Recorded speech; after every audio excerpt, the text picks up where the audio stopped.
Hey guys, it's me again, Barry with Barry's 8-Track and Classic Car Radio Repair, and this is more or less a part 2 of a video I did 4 or 5 days ago.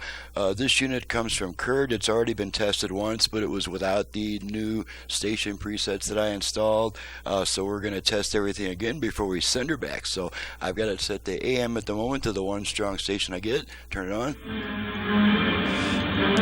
And while we've got it on AM, we're going to test our virtual balance and fader functions. We're going to need our speaker meters for that.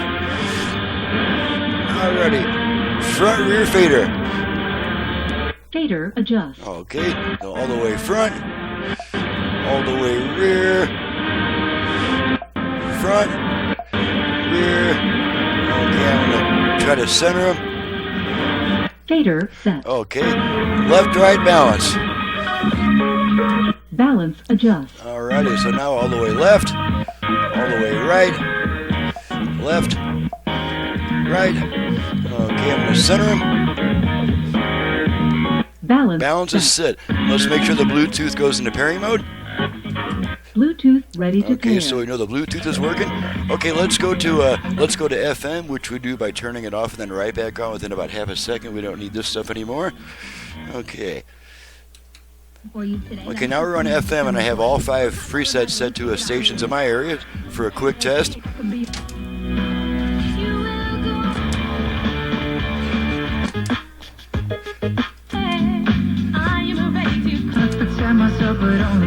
Alrighty, so we know that works. Okay, let's pop in some Neil Sedaka here, 8-track.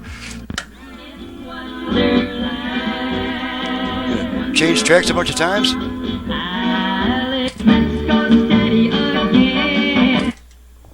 Blank spot there.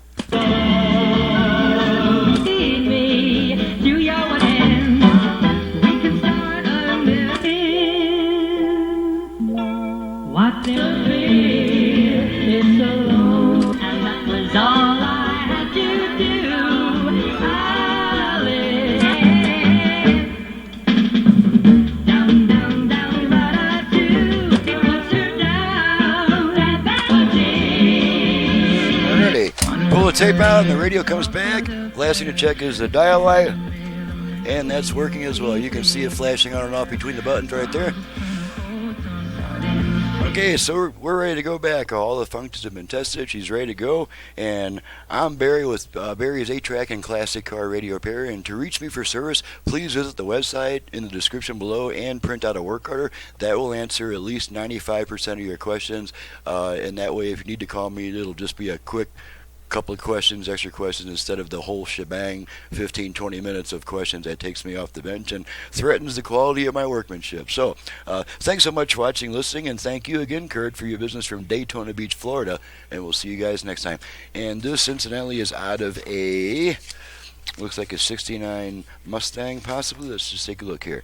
70 Shelby Mustang GT-350. Thanks again, guys.